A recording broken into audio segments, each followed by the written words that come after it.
Tantor Audio, a division of Recorded Books, presents Sons of Thunder by William W. Johnstone and J. A. Johnstone. Narrated by John Mclain. Chapter 1. Thunder rumbled like angry gods bowling with boulders. Witches' fingers of lightning poked across the firmament, intermittently lighting up this rain-tortured Rocky Mountain canyon, which had been turned by the late summer monsoon storm into howling bedlam. Between lightning bolts, the Colorado night was as black as the bottom of a deep well, save for the buffeting gray curtain of wind-lashed rain that seemed to have no let-up in it whatever. Hunkered low inside his oilskin rain slicker and seated in the driver's box of the stout Pittsburgh freight wagon, holding the sodden harness ribbons tight in his gloved hands, James Slash Braddock turned to his long-boned partner seated beside him and shouted, "Good Lord, Pecos! I do believe we have a good chance of drowning out here, sitting in our consarn wagon, no less." He looked down at the ankle-deep rainwater churning on the floor of the driver's box. It had soaked his boots and socks and damn near frozen his feet. "If the river keeps rising," returned Melvin Pecos Kid Baker, pausing as another peal of near-deafening thunder hammered down around them, "we might be swimming for it, Slash." He turned his head to regard the Poodle River, where it churned and pounded loudly in its rocky bed off the trail's right side. "It looks to me like it's starting to swell out of its banks. We have to find shelter soon. That old ghost town of Manhattan should be dead ahead. Last time we passed through there, a saloon was still in operation, remember?" "I do. And I also remember, if my memory hasn't gotten even cloudier than I think it has here on the downhill side of my allotment, the fellow that ran the place was a big Swede everybody called the Dutchman, who served a thick dark ale and cooked a mean T-bone steak. And he piled up a whole passel of greasy fried potatoes around it, too. Cooked to a crispy brown, just the way I like it. Oh, Lordy, you're killing me. I'll be hanged if I ain't killing myself. I hope Manhattan is as close as you think it is. Hey, look there." Pecos straightened in his seat and thrust out his right arm to aim his pointing index finger over the two stout rain-silvered mules hitched to the wagon. "I think I see a light." Slash gazed straight ahead, around the steady stream of rain sluicing down from the crease in the crown of his black Stetson. Sure enough, a pinprick of soft amber light shone in the gauzy darkness. "Well, well, looks like you had it right," Slash said. Pecos grinned and pressed a finger to his temple. "Yours might be getting murky, but my thinker box is working just fine, Slash." "I suppose you think that means you ought to be doing the thinking for both of us." Slash chuckled and wagged his head as he shook the reins over the lumbering mules' backs. "Lordy, I shudder at the thought." "I'm too cold and wet to kick your scrawny behind, so I'll let that one go." Slash laughed. The mules quickened their pace despite the sodden trail, which had become a shallow stream, churning with muddy water that shone amber when the lightning flashed. They climbed the gradual grade on top of which the ghost town of Manhattan sat in a wide horseshoe bend of the river. A loud crashing boom sounded, cutting through the stormy din, making mules and men jerk with starts. Slash and Pecos turned to see a lightning bolt strike a thumb of rock on the far side of the river. A lone pine tree rose like a sentinel from the top of the rock. It glowed brightly, as did the entire thumb, against the darkness of the mountain wall, sizzling loudly. The pine exploded, and the thumb broke loose from the stone wall from which it jutted and tumbled down against the wall with several more explosive roars. Burning tree and sizzling rock tumbled away in the stormy darkness. A scorched stone aroma of brimstone peppered the air. "Yikes," Pecos said. "Yeah," Slash agreed, again flicking the reins over the mules' backs. "Come on, you mangy broomtails. Pick it up, less'n you want to get roasted alive out here."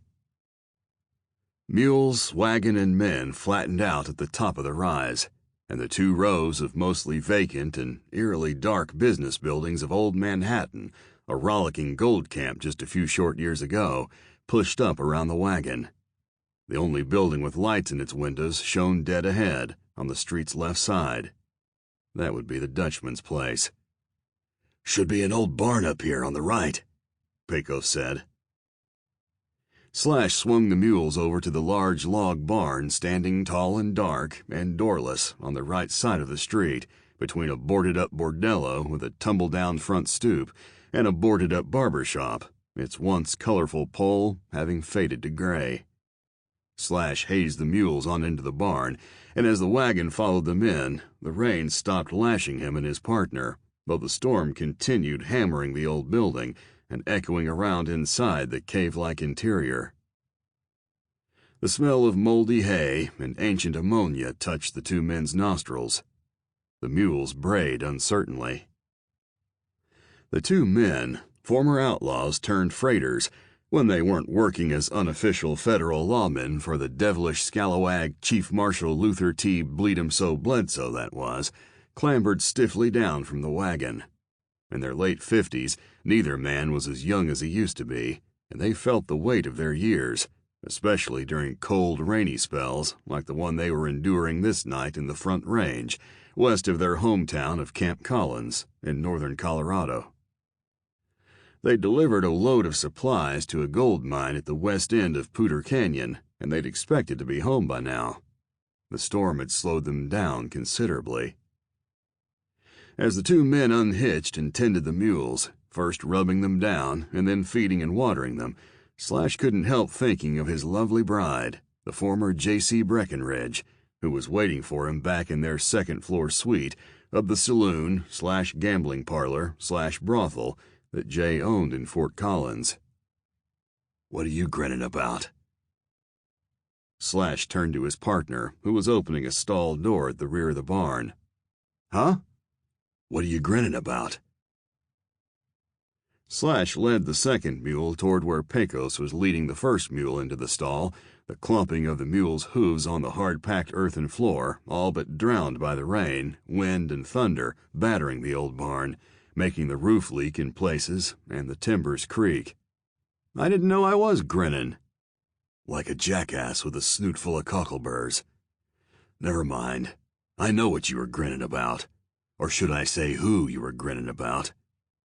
Pecos amended, then gave a wry snort as he stepped out of the stall. "Don't worry. You'll see her soon enough." "Who?" Slash said, playing dumb, as he led the second mule into the large stall, then set down a bucket of parched corn for the second mule, just as Pecos had done for the first mule. "You're newly betrothed, for crying in the Queen's ale. You don't have to be embarrassed about being eager to see your wife, you know, Slash. There ain't no shame in it." Pecos placed his hand on his longtime partner's shoulder and leaned toward him, as though to impart a closely held secret. "There ain't no shame in missing your woman, especially when that woman happens to be one Miss J.C. Breckenridge." "Ah, hell," Slash said, sheepishly brushing a fist across his chin. "It was that obvious, huh?" "It was that obvious. Let me repeat. There ain't no shame in it." "I know there ain't no shame in it, you big lummox," Slash said, removing his hat and batting the excess water from it against his leg. The truth was, however, that despite having been married to Jay for a good 6 months now, and having learned to open up more about his feelings, he still found himself falling back into his age-old natural habit of being reluctant to show those feelings to his male pards. Or his male pard, as the case was. About the only friend the middle-aged former outlaw still had on this side of the sod was the Pecos River Kid himself. In fact, Pecos might have been the only true friend Slash had ever had, Slash being more than a tad on the contrary and solitary side. It still surprised Pecos that his friend, who was shorter and darker than Pecos's gray-blonde 6'4", was finally married, since the only women he'd ever kept company with before Jay had come along were percentage gals. Whores. Pecos grinned shyly. What were you thinking about? Huh? Slash said, indignant. Come on. What were you thinking about that made you grin that big horse-fritter-eating grin? Ha! Slash said as the two men walked back toward the barn's front opening and the gray curtain of rain and flashing light just beyond it. Wouldn't you like to know? Pecos chuckled. I suppose she's gonna be worried when we don't show up tonight. He and Slash stopped to regard the storm, neither one overly eager to brave it again, even though they hoped they'd find a surrounding of good hot food inside the saloon, if the Dutchman hadn't closed up on account of the storm. The wavering lamplight in the windows told them he hadn't. The Dutchman, an ex-prospector, lived on the building's second story. I reckon she will, but it's probably raining in Camp Collins, too, so she'll likely know why we're delayed. Slash winced, adjusted the set of his hat. She'll still be worried, though. I don't much like worrying the gal, he found himself openly admitting. It's the one thing about marriage. In fact, it's the only thing about marriage I've so far found disagreeable. Must be nice, though, Pecos said with a wistful sigh. Having somebody back home, worrying about you. You know what you need to do, don't you? Slash said. You need to get down on your hands and knees and ask old Bleed-Him-So's queenly secretary to hitch her star to your wagon. Then you'll have a worrier of your own at home, pining for you and singing sad songs when you're away. Pecos had recently become right friendly with the jade-eyed, golden-haired Nordic beauty Abigail Langdon, though they'd both so far kept that fact from the owly chief marshal himself. Bledsoe had hired Slash and Pecos to do his dirty work, the assignments he didn't feel comfortable saddling his bona fide deputy marshals with, mostly because said assignments were off the books for being in part, or in totality, illegal. Rather, he'd coerce them into working for him, under threat of being hung or sent to prison for their past sundry indiscretions.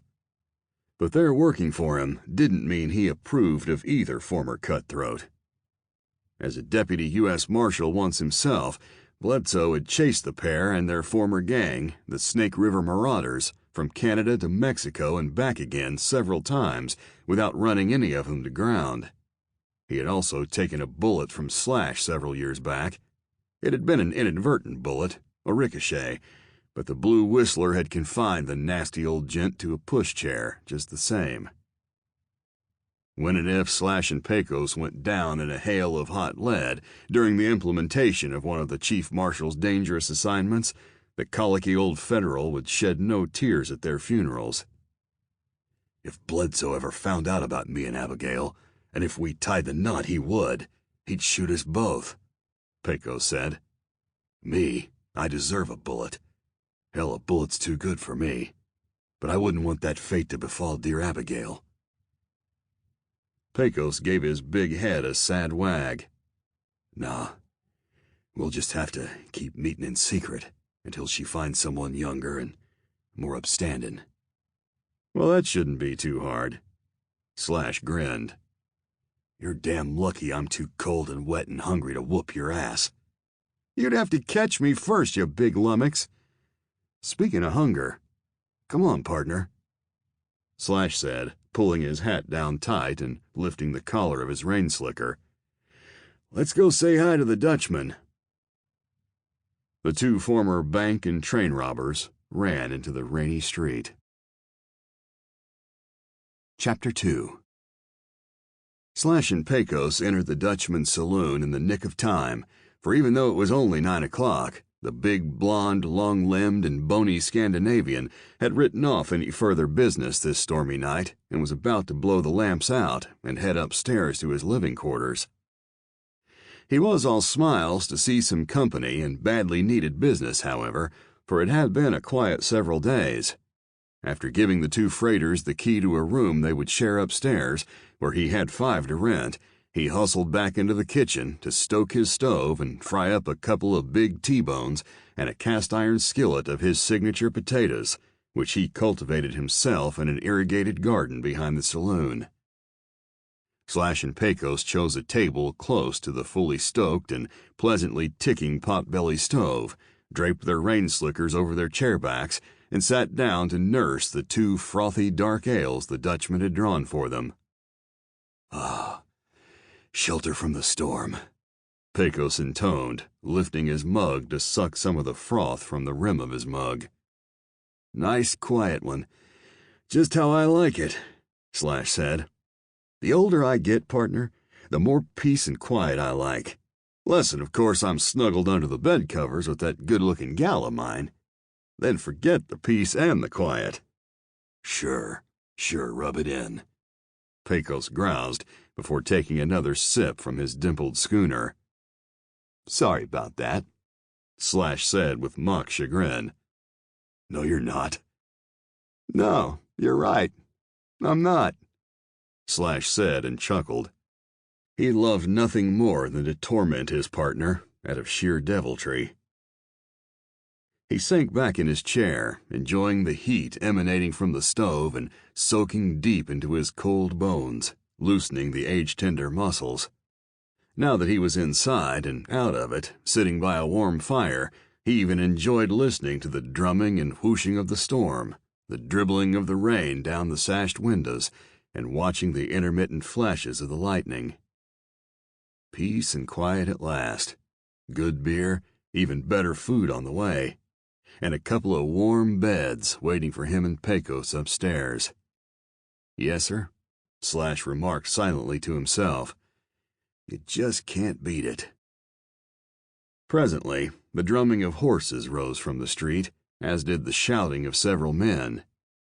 Neither Slash nor Pecos could make out what the men were saying, but the newcomers' tones told them they were pleasantly surprised to have found a still open sanctuary in this otherwise boarded-up, cold, and uninviting ghost town. "There goes our peace and quiet," Slash said, before taking another sip of his beer. "Oh well," Pecos said, hauling out his makings to roll a quirly.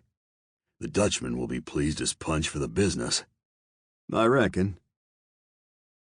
When the Dutchman brought 2 smoking and loudly sputtering platters out from the kitchen, and Pecos informed him of the added business he was likely to get when the newcomers had stabled their mounts, the big, blond, red-faced man rubbed his big, fleshy paws together greedily.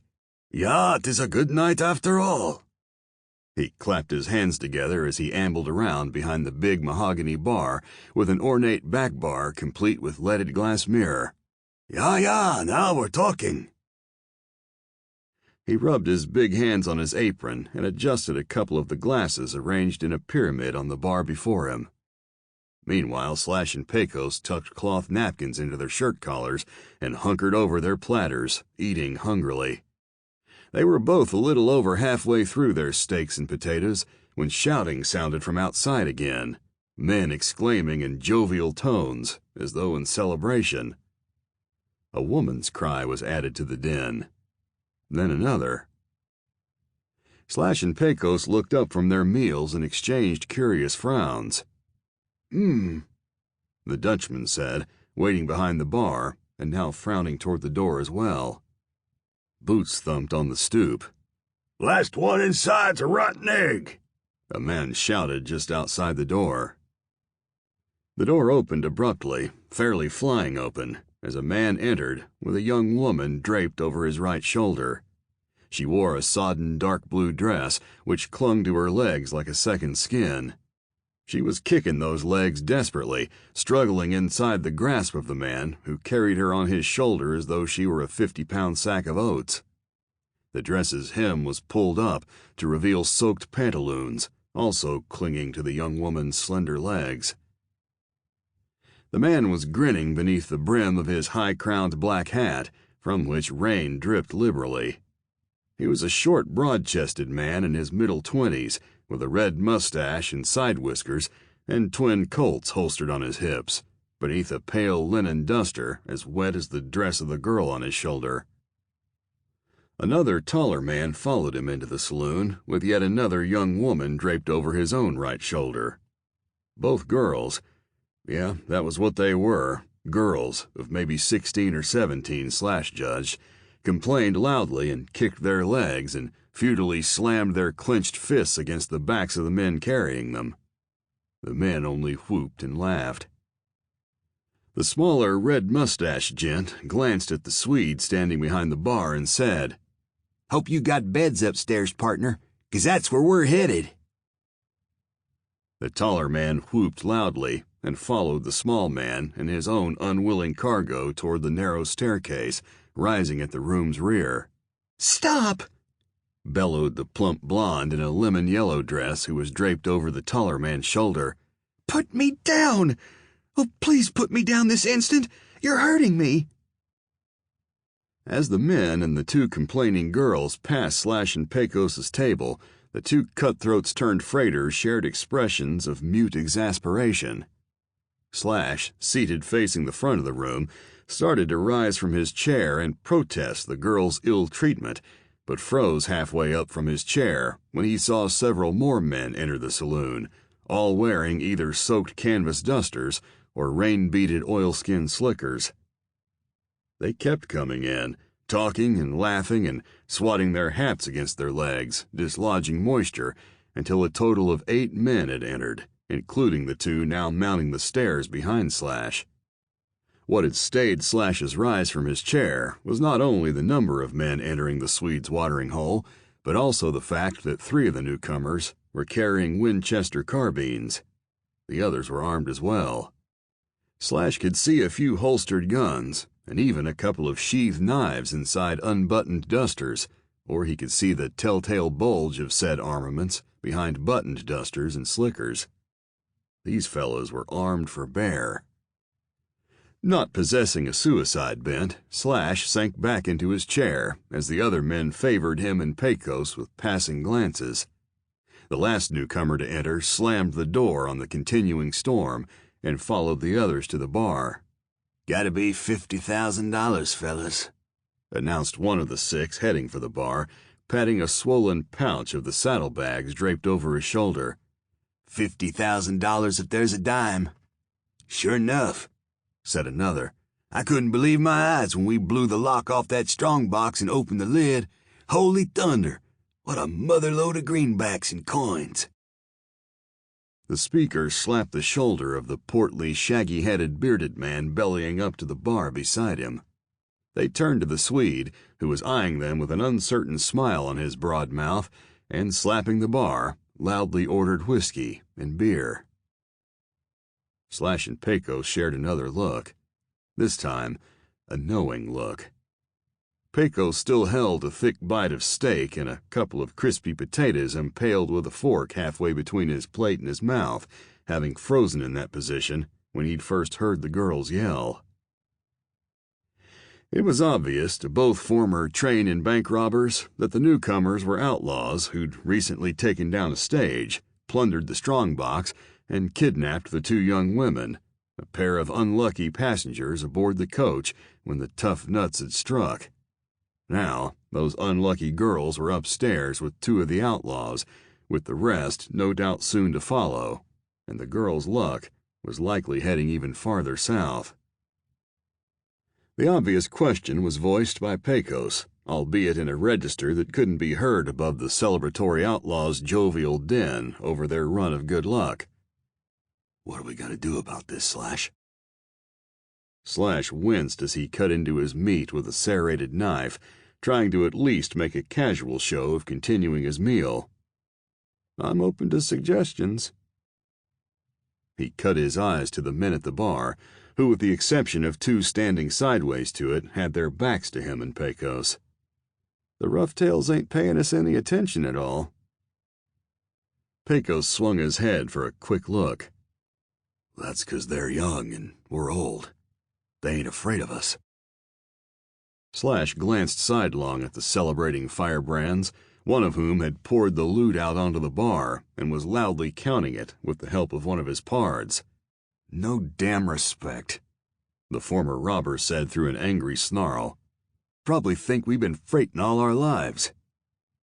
He gave a caustic laugh. "If they only knew." Pecos jutted his jaw and hardened his eyes at his partner. "Slash, will you keep your damn voice down?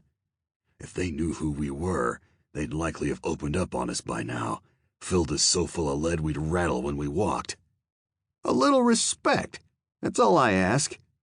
What are we gonna do about those 2 poor girls up there?" Pecos raised his eyes to the ceiling, from which emanated, beneath the din coming from the 6 at the bar, the other 2 outlaws' raised voices and the girls' cries, as well as a good bit of stomping around. Slash forked potatoes into his mouth and chewed, sliding his furtive gaze between Pecos and the 6 men at the bar. While he continued to eat, he was no longer hungry, and the food no longer tasted good. "Well, there's 8 of them. 2 of us." Pecos stiffly forked more food into his mouth. "Tall odds." "Maybe too tall." "You're thinking if we stick our noses in, you're liable to make Jay a widow after only a half a year's worth of marriage?" "That might be soon enough for her, after spending 6 months with me." "You can say that again." "But 6 months ain't long enough for me with her." "Slash, I do believe you've grown a heart." "That being said, we can't sit here and listen to what them 2 girls is going through upstairs, without at least trying to do something." "Which brings us back to what?" "True enough." Slash switched his gaze to the bar again, and inwardly flinched when he saw that one of the 6 tough nuts was looking straight at him. Slash feigned a smile and nodded at the man, whose expression grew wistful. He opened his mouth and ran a thumb pensively along his jawline, then, scowling curiously, turned back to the bar. Slash turned back to Pecos and cursed. "What is it?" "One of them looked right at me, like maybe he recognized me." Pecos shuttled his own gaze to the bar. "Which one?" "The oldest one of the bunch. The one who carried in the saddlebags." Pecos studied the man of topic in the back bar mirror, then turned back to Slash. "Oh, hell. You know who that is?" "Who?" "Scratch Lawson. We had a run-in with him about 10 years ago, when he was still wet behind the ears, but meaner'n a stick-teased rattlesnake." Slash took another quick glance at the man in the mirror. He was of medium height, with curly pewter hair tufting out from beneath his battered, funnel-brimmed cream Stetson. He was long-faced, cow-eyed, and wore several days of pewter stubble on his narrow jaws. His sodden duster bulged, where 2 pistols were holstered on his hips. "Oh, hell," Slash said. "Yeah." "Our gang got crossways with his gang down in Mexico when we robbed that Rurale supply depot. Turns out his bunch, led by Loot Wiley from Galveston, had targeted it too. We got to it first, and they came after us." "We killed 2 of theirs, and they wounded 1 of ours." "Bo Gleason. Yeah, I remember." "I reckon if we're gonna do something, we'd best get down to it," Pecos said, "before Lawson puts names to our faces." Too late. The outlaw of topic, Scratch Lawson, suddenly slapped the bar and whipped around to face Slash and Pecos, yelling, "Slash Braddock and the Pecos River Kid!" He grinned and slid both flaps of his wet duster back behind the bone handles of his matched Smith & Wessons. Chapter 3. A cold, wet stone dropped in Slash's belly. He turned to Scratch Lawson, who was standing with his back to the bar grinning, and said, "Scratch? Scratch Lawson, is that you, ye old polecat? Damn! How long's it been, anyways?" "Too damn long, Slash." Lawson switched his cow-stupid, snake-mean eyes to Pecos. "Pecos," he said, the smile fading from his lips. "Too damn long. I've been waiting to run into you 2 old dogs for the past 10-12 years." The 5 other outlaws at the bar turned toward Slash and Pecos, frowning, also sliding the flaps of their dusters or oilskins back behind their guns, revealing an amazing amount and vast array of firepower. You happy now, Slash? Pecos asked his partner. Sample complete. Ready to continue?